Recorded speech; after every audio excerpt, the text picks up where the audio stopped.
गोस्वामी तुलसीदास द्वारा रचित कवितावली से लिया गया कवित्त आज हम पढ़ेंगे। पहला कवित्त हम देखेंगे अभी।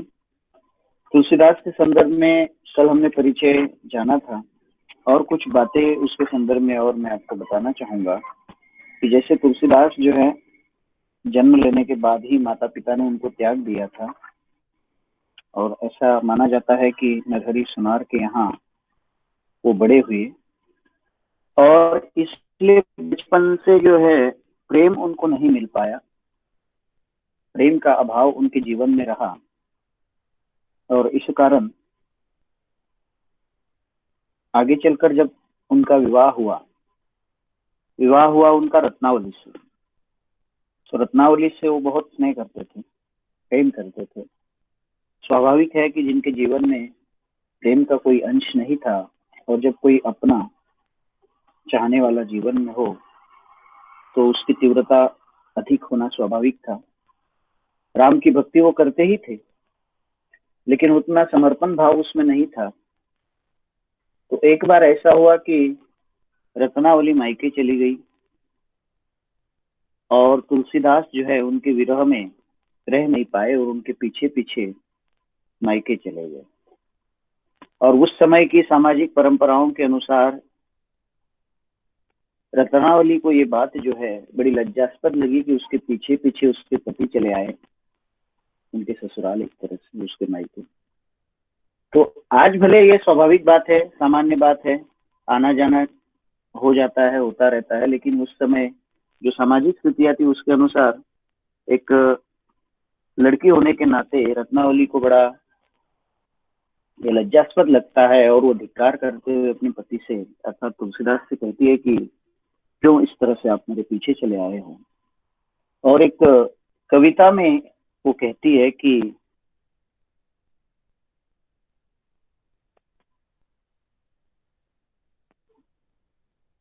लाज न लावत आवती आपको जो दौरे आए हो साथ, धिक धिक ऐसे प्रेम को का कहो हो नाथ।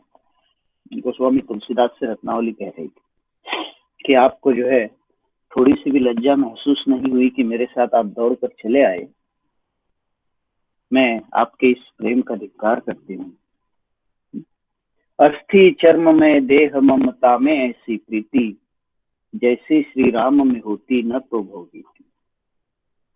कि जिस प्रकार से तुम मुझसे प्रेम कर रहे हो, अस्थि चर्म का मेरा ये देह और उससे जो प्रीति तुम्हारे मन में मेरे प्रति है, उतना ही प्रेम अगर राम में होता, राम के प्रति होता, श्री राम के प्रति होता, तो उनकी इस भक्ति से आपको इस भवसागर का कोई भय नहीं होता। यानी इतनी प्रीति राम से करोगे तो इस भवसागर से तर जाओगे। इस तरह का एक उपदेश के समान जो कुछ कहा रत्नावली ने, उपदेश ही कहेंगे उसको, क्योंकि इन पंक्तियों ने जो है तुलसीदास के जीवन में बहुत बड़ा परिवर्तन हुआ और वो राम की भक्ति में पूरी तरह से समर्पित हो गए।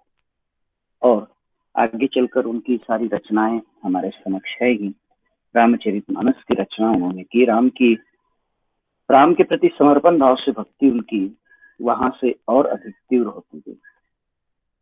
तो राम में इतना समर्पण उनका था कि राम नाम ही है जो इस भवसागर से पार कर सकता है, ये उनको विश्वास था। और यही भाव जो है ये कवितावली के पहला जो कवित्त है ये उसमें है। मैंने कल भी आपको कहा था कि ये भाषा इसकी ब्रज है। कल भी समन्वय की बात करते हुए मैंने आपसे कहा था कि तुलसीदास की कविता या तुलसीदास का काव्य समन्वय की व्यापक चेष्टा है और जिन्होंने उस समय की सभी भाषाओं को जो काव्य लेखन के लिए प्रचलित थी उनको अपनाया और खास करके लोक भाषा को अपनाया, क्योंकि एक बहुत बड़ा वर्ग जो है संस्कृत आदि भाषाओं को समझ नहीं पाता था और उन तक वो पहुंच नहीं पाता था। तो अवधि के माध्यम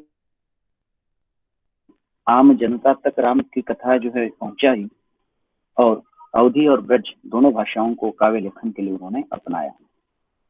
हम पढ़ते हैं, देखो, किस भी किसान कुल बनिक भिकारी भाट, चाकर चपल नट चोर चार चीट। तो किस भी यानी जो कोई कार्य करता है, मेहनत कश लोग जो होते हैं, श्रमिक जो होते हैं, वो है किस भी। किसान कुल यानी किसान का कार्य करने वाले, खेती करने वाले लोग, किसान का परिवार, बनिक यानी व्यापारी, भिखारी जो भिक्षा मांगता है, और भाट यानी ऐसे कवि जो राजाओं की स्तुति गाते थे और राजाओं की स्तुति गाते हुए राजाओं के दरबार में होते थे। और वही भाट नाम की एक जाति भी है जो आजकल गांव गांव में घूमकर जो है परिवार की जो हमारी वंशावलियां है वो बताते रहते हैं। आपको मालूम होगा कि साल 2-4 साल में एक बार वो आते हैं हमारे गांव में, किसी गांव में डेरा डालते हैं, रहते हैं, और उस गांव के बहुत से परिवारों की जो वंशावली है, अपने सभी पूर्वजों की जानकारी उनके पास है लिखी हुई, वो बताते रहते हैं। तो ऐसे चाहे श्रमिक हो, किसान हो, व्यापारी, भिखारी, भाट, चाकर, चप्पल नट, चाकर चाकरी करने वाला, चप्पल नट यानी जो अभिनय करता है, अपने शारीरिक क्रियाओं से लोगों का मनोरंजन करता है, चोर, चार चेटकी, चार यानी जो अलग अलग प्रकार के दांव पेच करता है, बाजीगर दूसरे शब्दों में उसको कहते हैं, चेटकी यानी मंत्र तंत्र की विद्या जानने वाला को। तो ये सब जो है किसान, श्रमिक, भिखारी, भाट, नट, चपल, नकल करने वाला, एक तरह से नौकरी करने वाला, चोरी करने वाला, चाहे कोई भी हो, समाज का हर एक सदस्य जो कुछ काम कर रहा है, तो कवि का कहना है पेट को पढ़त गुण गढ़त चढ़त गिरी। ये किस लिए पढ़ रहे हैं, मतलब ये ऊपर इन दो पंक्तियों में जो जो लोग आए हैं काम करने वाले वो भी, और साथ में और भी कुछ लोग जो पढ़ रहे हैं वो भी किस लिए पढ़ रहे हैं, पेट को पढ़त, पेट के लिए पढ़ रहे हैं। गुण गढ़त यानी जो कुछ अलग अलग चीजें बनाने वाले कारीगर लोग होते हैं वो गढ़ने का कार्य करते हैं, वो भी पेट के लिए करते हैं। चढ़त गिरी, गिरी यानी पहाड़, पहाड़ों पर चढ़ते हैं। अटत गहन वन, अहन अखेट की, अटत गहन वन, अटत यानी घूमना, गहन यानी घना, ये वन है शब्द, देखो अटत गहन गन अहन अखेट की। अखेट यानी शिकार, शिकार करने के लिए घने जंगलों में घूमते हैं। ऊंचे नीचे कर्म, उच्च नीच कर्म करते हैं। धर्म अधर्म, धर्म धर्म, अधर्म यानी अधर्म, धर्म अधर्म करी। पेट ही को पचत बेचत बेटा बेट की, यानी इतनी हाहाकार ये जो है मचा हुआ इतना कि पेट के लिए, पेट के लिए ही, पेट भरने के लिए ही, पेट के लिए ही लोग मर रहे हैं। और ऐसी स्थितियां आ रही हैं कि कहीं कहीं बेचत बेटा बेट की, अपने संतान को भी बेचने की नौबत जो है लोगों पर आई हुई है, क्योंकि चारों ओर पेट की आग बुझाने के लिए सारे लोग प्रयत्नशील हैं। फिर एक बार समझो, देखो, किस भी किसान कुल बनिक भिकारी, भाट चाकर चपल नट चोर चार चेटकी। पेट को पढ़त गुण गढ़त चढ़त गिरी, अटक गहन गन अहन अखेट की। ऊंचे नीचे करम, धर्म अधर्म करी, पेट ही को पचत बेचत बेटा बेट की। तुलसीदास का कहना है कि चाहे कोई भी कार्य समाज में जो हो रहा है, कोई किसान है, कोई व्यापारी है, भीख मांगने वाला है, नौकरी करने वाला है, पढ़ने वाला है, कुछ कारीगर है, या शिकार करने वाला आदिवासी समुदाय है, या जो भी है, सब लोग जो कुछ कार्य कर रहे हैं, किसी कार्य को अच्छा समझा रहा है, किसी को बुरा समझा जा रहा है, किसी को उच्च माना जा रहा है, किसी को निम्न माना जा रहा है, किसी को धर्म माना जाता है, किसी को अधर्म माना जाता है, लेकिन चाहे जो भी कार्य किया जा रहा है लोगों के द्वारा, वो सारा कार्य, सभी कार्यों को करने के पीछे जो प्रेरणा है वो पेट की आग है। पेट ही को पचत, पेट के लिए ही ये सब कर रहे हैं, उसी के लिए ये सब मर रहे हैं। बेचत बेटा बेट की, और समय आने पर माँ और पिता का जो प्रेम है वो भी फीका पड़ रहा है, और उस पर पेट की आग भारी पड़ रही है, और पेट की आग बुझाने के लिए बेटा बेटी तक लोग बेच रहे हैं। और ऐसी इस हाहाकार से भरी हुई स्थिति को, ये जो आग लगी हुई है, पेट की आग लगी हुई है, इस पेट की आग को बुझाने के लिए राम की आराधना करने की बात यहाँ पर तुलसीदास करते हैं। कहते कि तुलसी बुझाई एक राम घनश्याम हित। बुझाई यानी शांत करना, बुझाना। तुलसीदास का कहना है कि इस को बुझाने का या पेट की आग को शांत करने का कार्य जो है वो केवल राम रूपी घनश्याम ही कर सकते हैं। जैसे घनश्याम यानी जो बादल होते हैं, जैसे धरती पर कोई ताप बढ़ जाता है, आग बढ़ जाती है, तो जल से वो शांत हो जाती है। मेघों से जो जलधारा बरसती है उससे उस आग को बुझाया जा सकता है। और ठीक उसी प्रकार ये जो पेट की आग लगी है, ये आग को शांत करने के लिए, इस आग को शांत कराने के लिए राम रूपी घनश्याम ही है जो इसको बुझा सकते हैं। और उनकी कृपा जल से, उनकी कृपा दृष्टि से, उनकी कृपा धारा से ही जो है ये आग शांत हो सकती है, बुझाई जा सकती है। आगी बड़वागिते, ये बड़वागिते यानी समुद्र में लगी हुई आग। समुद्र में आग लगती है, जंगलों में आग लगती है। जंगलों में लगी हुई आग को क्या कहा जाता है मालूम है क्या आपको? बताइए तो। जंगल में जो आग लगती है उसको क्या कहा जाता है? नहीं मालूम है? 9th क्लास में पढ़कर आए हो आप? था सर, एक पोयम में था तो कि एक जंगल में आग लगी है, कोयल बताती है। हाँ बिल्कुल सही। किस दावा नल की लपटे हैं तुमने देखी, है ना? हाँ। ये माखनलाल चतुर्वेदी जो है पूछते हैं कोकिल को। कैदी और कोकिल नाम की जो कविता है उसमें यह है कि बताओ तुम क्यों चीख रही हो? किसी दावानल की आग देखी है, लपटे देखी हैं? दावानल, दावाग्नि दूसरे शब्दों में उसे कहते हैं। तो दावाग्नि जो जंगल में लगी हुई आग होती है वो दावाग्नि, और ये समुद्र में लगी हुई आग बड़वाग्नि, और पेट में लगी हुई आग, पेट की आग को क्या कहते हैं बताइए तो?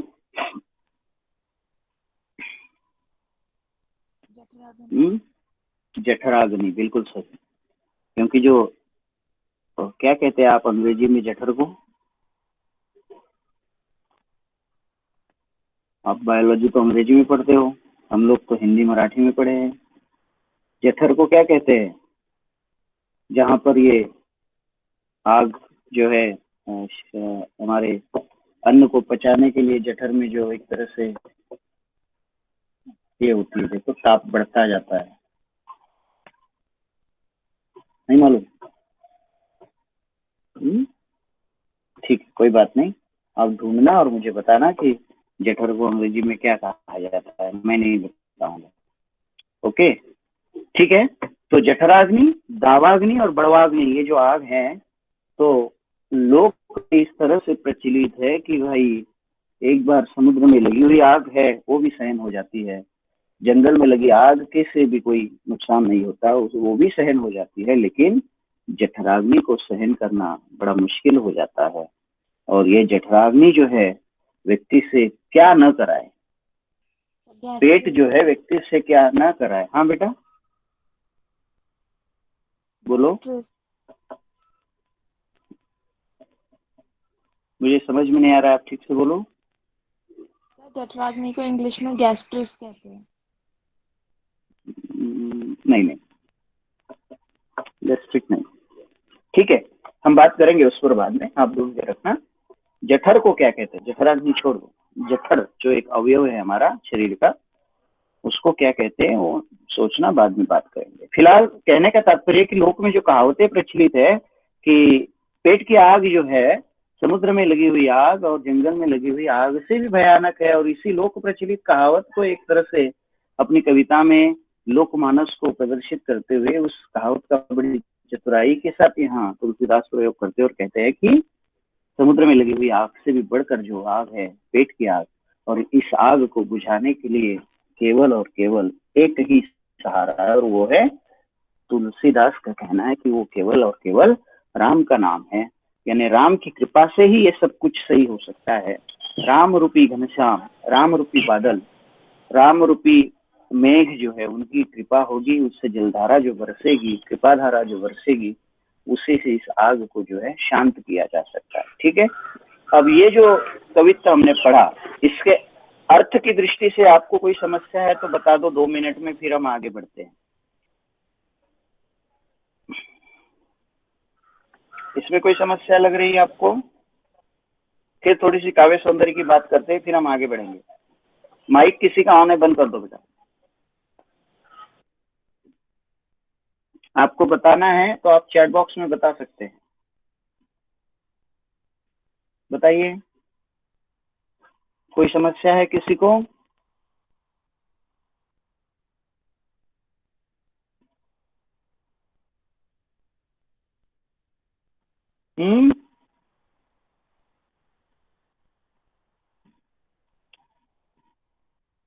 चलो अच्छी बात है, नहीं है तो फिर आगे बढ़ते हैं हम। अब थोड़ी सी इसकी काव्य सौंदर्य की बात करते हैं। काव्य सौंदर्य जो है, इस काव्य सौंदर्य में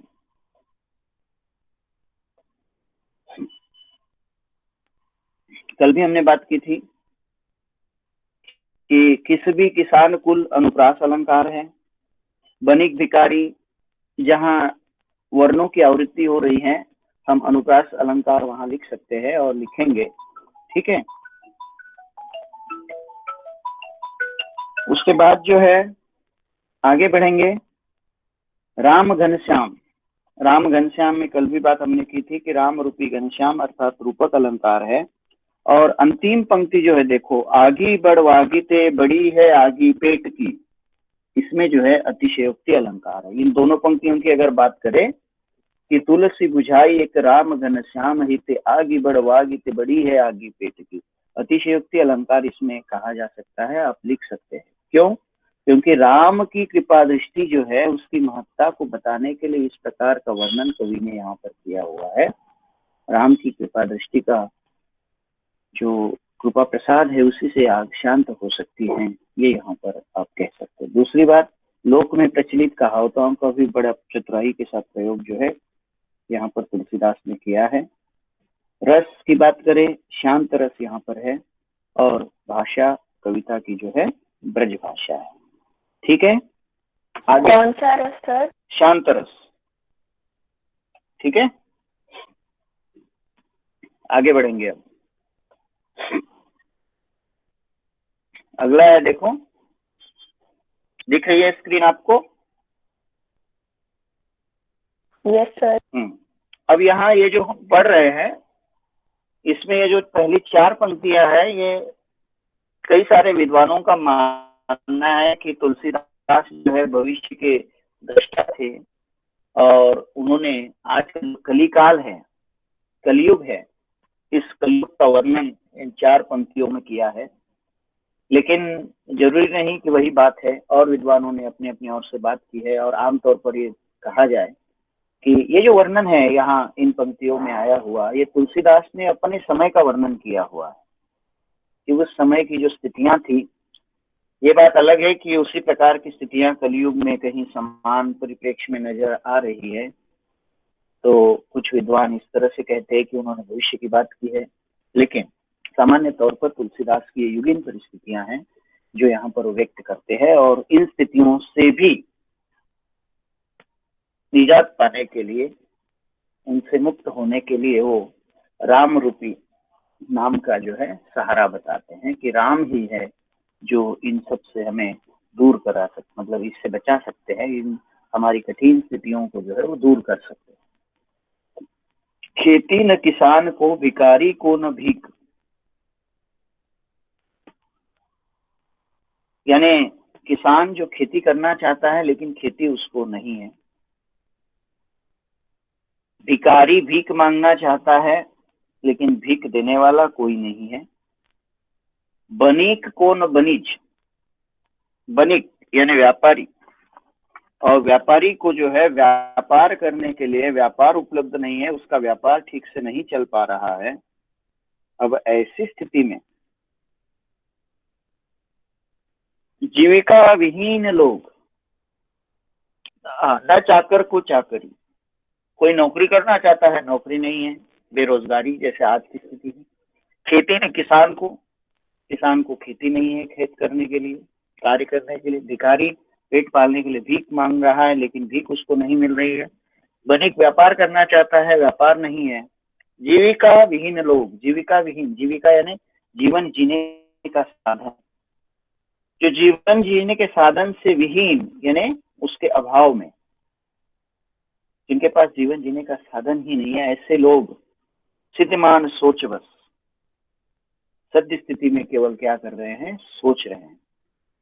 क्या सोच रहे हैं, कहे एक एकम तो कहाँ जाई का करी, सोच विचार कर रहे हैं, आपस में सलाह मशवरा कर रहे हैं, एक दूसरे से कह रहे हैं, कहे एक एकम सो यानी एक दूसरे से कह रहे हैं, कहाँ जाई कहाँ जाए, क्या करे, जिए तो जिए, कैसे जिए और कैसे ये दिन हमारे बीते, इस तरह के प्रश्न लोगों के सामने। इस पर उपाय बताते हुए तुलसीदास आगे कहते हैं, देखिए, वेद हु पुराण कही लोक कहू बिलोकियत, यानी वेद हु यानी वेदों ने कहा है। वेद मालूम है आप लोगों को? कितने वेद है बताइए तो? 4 है। कौन से है बताओ, एक एक बताओ। ऋग्वेद, सामवेद, यजुर्वेद, अथर्ववेद। ऋग्वेद, सामवेद, यजुर्वेद, अथर्ववेद, ठीक है। वेद हो गए यानी वेदों में है, वेद हु। पुराण कही यानी वेद कह रहे हैं, पुराण कह रहे हैं। पुराण कितने हैं हमारे हिंदू परंपरा के अनुसार, मालूम है आपको कितने पुराण माने जाते हैं?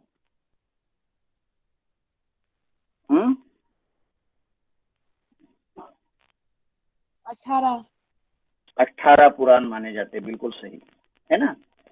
तो 18 पुराण, 4 वेद, इन सभी ग्रंथों में कहा गया है, लिखा गया है, ऐसा तुलसीदास का कहना है। लोक ही बिलोकियत, लोगों ने भी देखा है, यानी लोग में भी प्रचलित है, यानी जन सामान्य ने भी जो है ये जाना है, समझा है, देखा है। बिलोकी यानी देखना, लोगों ने उसको देखा है, लोग भी समझते हैं। सांकरे सबे पे राम रावरे कृपा करी, सांकरे, सांकरे यानी संकट के समय में, सांकरे यानी क्या, सांकरे यानी संकट के समय। राम रावरे यानी राम जो है कृपा करे, यानी जब भी संकट आया है, लोग वेद पुराण और लोगों में प्रचलित जो कथाएं हैं, लोगों ने जो देखा है, उसके आधार पर तुलसीदास का कहना है कि ये वेद साक्ष्य है, पुराण साक्ष्य है। क्योंकि वेदों और पुराणों की अगर बात करें तो हमने देखा कि पृथ्वी पर जब जब भी संकट आया है, तब तब जो है राम ने अर्थात विष्णु ने या किसी परम सत्ता ने जो है अवतार लिए। 18 पुराण जो है अलग अलग अवतारों की कहानी है ना।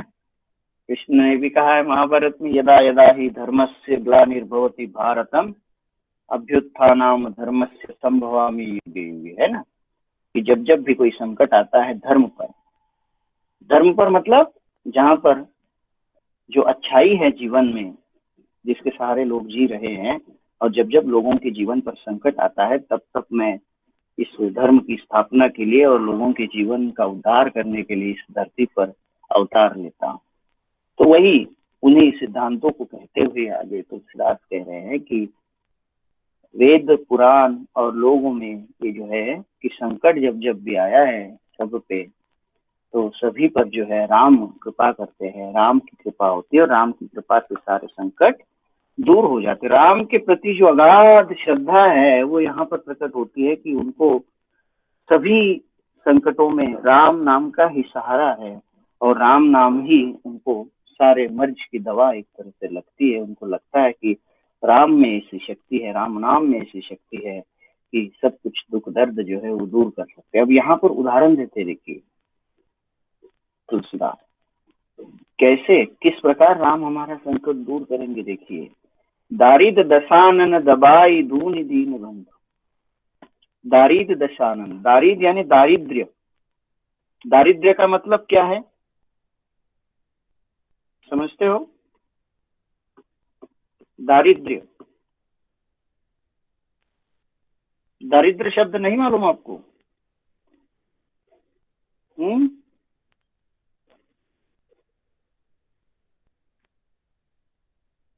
गरीबी मालूम है? गरीबी, गरीबी है ना, दरिद्र, दारिद्र्य या Yes, sir. दरिद्रता यानी गरीबी।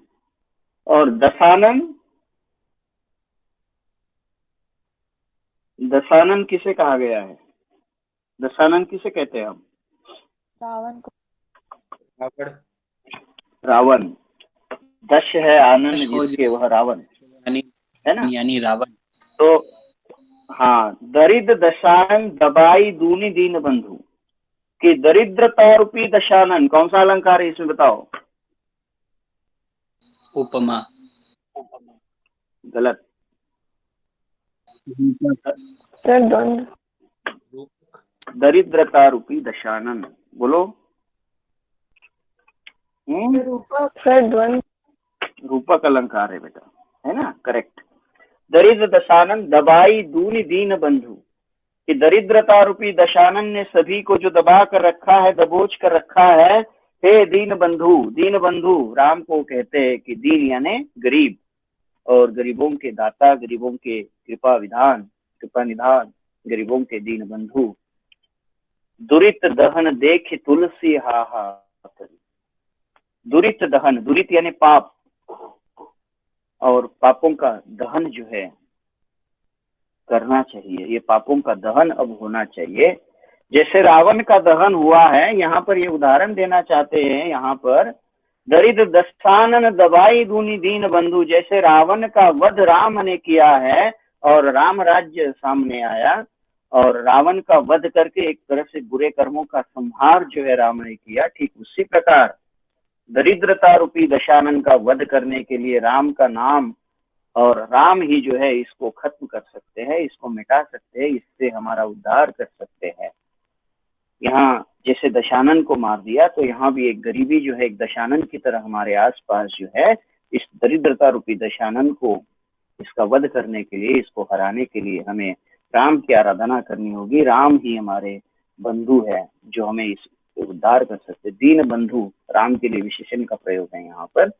दुरित दहन देखी तुलसी हा हा करी, तुलसी जो है उस पाप का बढ़ता हुआ उस पापाचार को देखकर हाँ हाँ करते हैं, और इस पापों का दहन करने के, जैसे रावण दहन होता है वैसे इन पापों का दहन के लिए राम नाम की जो है वो आवश्यकता यहाँ पर व्यक्त करते हैं। तो राम के प्रति ये पहला और दूसरा, ये दोनों जो है कविता के अंश जो है, इनसे राम के प्रति जो अगाध अगाध श्रद्धा है तुलसीदास के मन में, राम के प्रति जो निस्सीम भक्ति है, जो समर्पण भाव है, वो व्यक्त करता है। काव्य सौंदर्य में आप इसको लिखना है, इन दोनों में रस छंद अलंकार के साथ साथ यहाँ आपको लिखना है कि इन पंक्तियों के माध्यम से जो है तुलसीदास राम के प्रति कितने निस्सीम भक्त थे, राम के प्रति कितनी श्रद्धा उनके मन में थी, वो अभिव्यक्त होता है। ये भी आपको काव्य सौंदर्य में लिखना है, ठीक है। अगला पढ़ेंगे, देखो अंतिम इसका, ये दूत कहो अवधूत कहो रजपूत कहो जुलाहा कहो कोई। अब यहाँ पर मैं आपको बता दूं कि उस समय जो अलग अलग जाति संप्रदाय थे, जो भेदभाव थे, मैंने कल भी आपसे कहा था कि तुलसीदास समन्वय की व्यापक चेष्टा करते हैं अपनी कविताओं के माध्यम से, और उस समय के सभी भेदभावों को दूर करना वो चाहते थे, और उस तरह से काव्य में अभिव्यक्ति भी उनकी हुई है, अलग अलग समन्वय वो करते हैं। और जब तुलसीदास अवधि में लिखने के लिए, रामायण लिखने के लिए आगे बढ़ते हैं, तो उस समय उनका विरोध होता है। तथाकथित संस्कृत जानने वाले लोग, और जिनको लगता था कि ये कहानी जन सामान्य तक ना पहुंचे और अवधि में लिखना गलत है, धर्म के खिलाफ है, ऐसी मान्यता लोगों में थी, और वो लोग तुलसीदास का विरोध करते थे। वो कई बार जाते थे लिखने के लिए, मंदिर में बैठते थे, तो वहां से उनको भगा दिया जाता था। निकाल दिया जाता था कि तुम्हें यहाँ बैठने का कोई अधिकार नहीं है। तो ऐसा कहा जाता है कि मंदिर में नहीं बैठने दिया तो आसपास कहीं बैठकर तुलसीदास लिखने लगे, और तब इस तरह से ये बात है। देखो कि धूत कहो, अवधूत कहो, रजपूत कहो, जुलाहा कहो कोई। धूत यानी धूर्त है ना, अवधूत यानी सन्यासी, रजपूत राजपूत जाति जो है, और जुलाहा कहो कोई।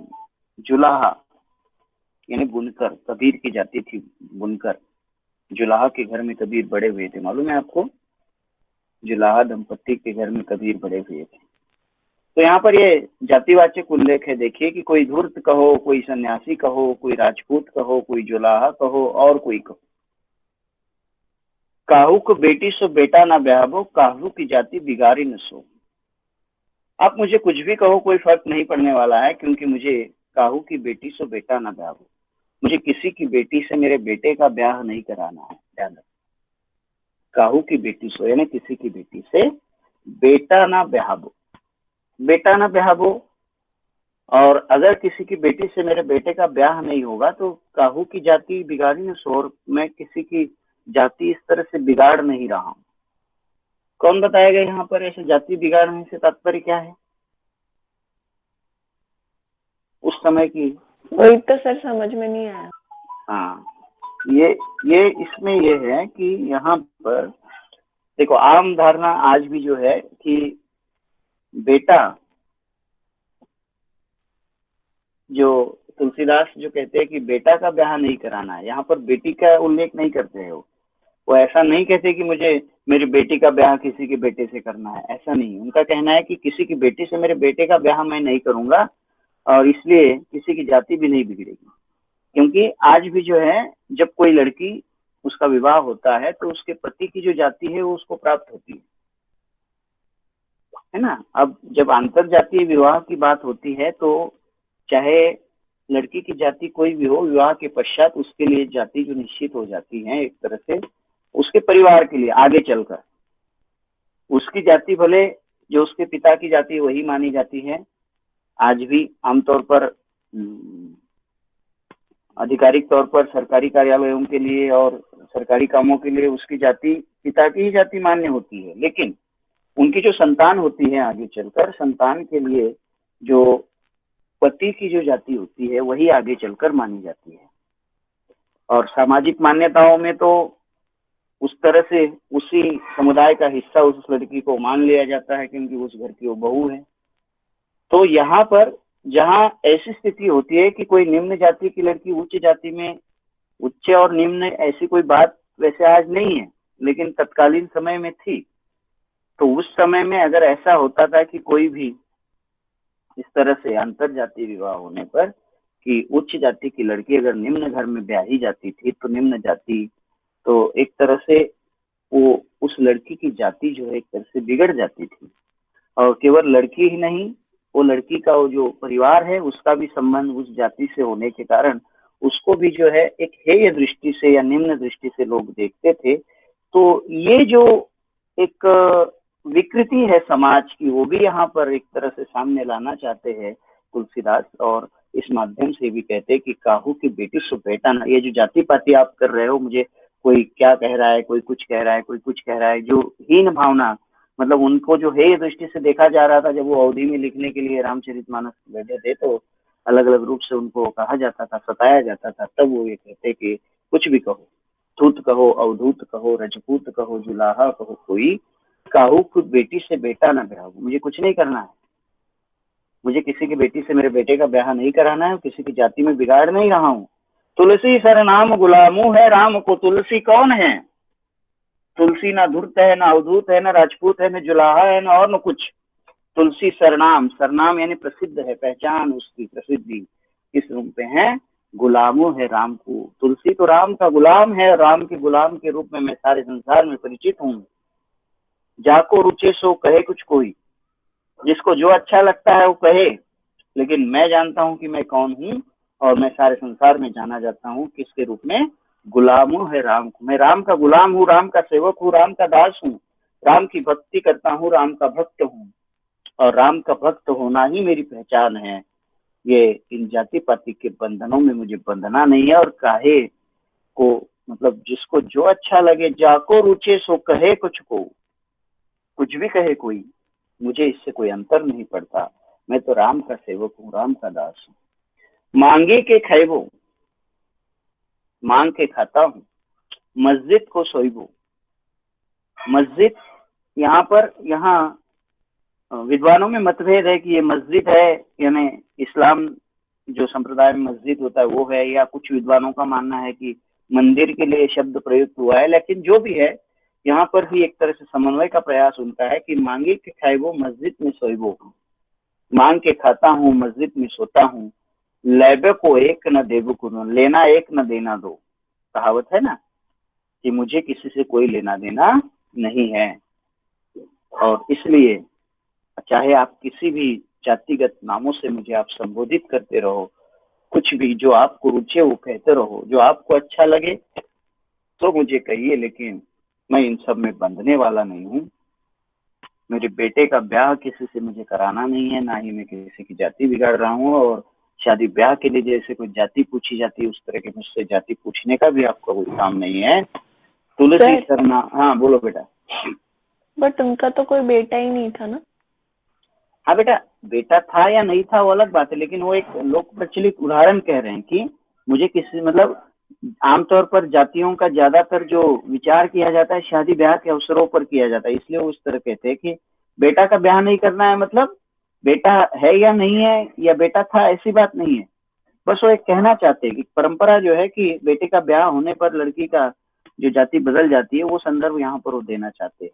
बेटा था या नहीं वो बात छोड़ दीजिए, है ना, केवल वो उस धारणा को यहाँ कहना चाहते हैं।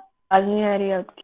हेलो, हाँ, वो बेटा है या नहीं वो अलग बात है, केवल वो ये कहना चाहते हैं कि इस तरह से मैं किसी के साथ जो है जातिगत बंधनों में बंधना नहीं चाहता हूँ, क्योंकि मुझे किसी के बेटे से किसी की बेटी से मेरे बेटे का ब्याह नहीं कराना है, ये वो कहना चाहते हैं।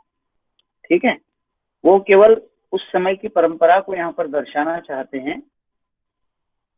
ठीक है, तो कहने का तात्पर्य कि जातिगत बंधनों का विरोध करते हुए और जाति के किसी बंधन में अपने को बांधने का विरोध करते हैं, और किसी एक जाति के अपने को कहलवाने से विरोध करते हुए वो कहते हैं कि मेरी एक ही जाति है, एक ही पहचान है और एक ही रूप में मैं जाना जाऊंगा कि मैं गुलामों है राम को, मैं राम का भक्त हूँ, राम का सेवक हूँ।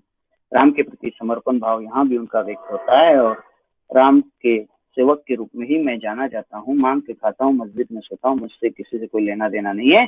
जो चाहे आप कहो, मुझे किसी भी जाति से संबोधित करो, मुझे कोई फर्क पड़ने वाला नहीं है। इस तरह से वो उन लोगों को कटाक्ष करते हुए कहते हैं जो जातिगत बंधनों के कारण उनका तिरस्कार करते थे, उनसे कुछ कहते थे भला बुरा, और राम की भक्ति में केवल मैं लीन हूँ, मुझसे इन सब चीजों से कोई फर्क नहीं पड़ता है, ऐसी बात वो करते हैं।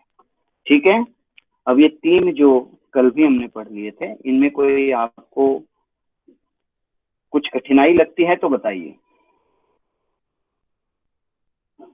है कुछ कठिनाई?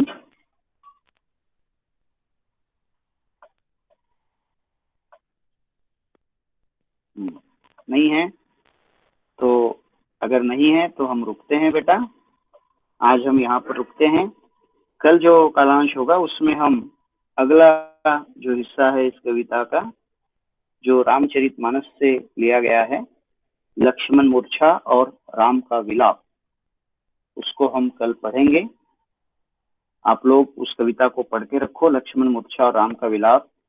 उसमें कुछ शब्द आपको जो कठिन लग रहे हैं उसको थोड़ा सा रेखांकित करके रखो, लिख कर रखो, और फिर उस पर भी जब हम पढ़ेंगे तो बात होगी। फिर भी कोई शब्द रह जाएगा, कुछ संभ्रम रह जाएगा तो उस पर भी बात करेंगे। ठीक है।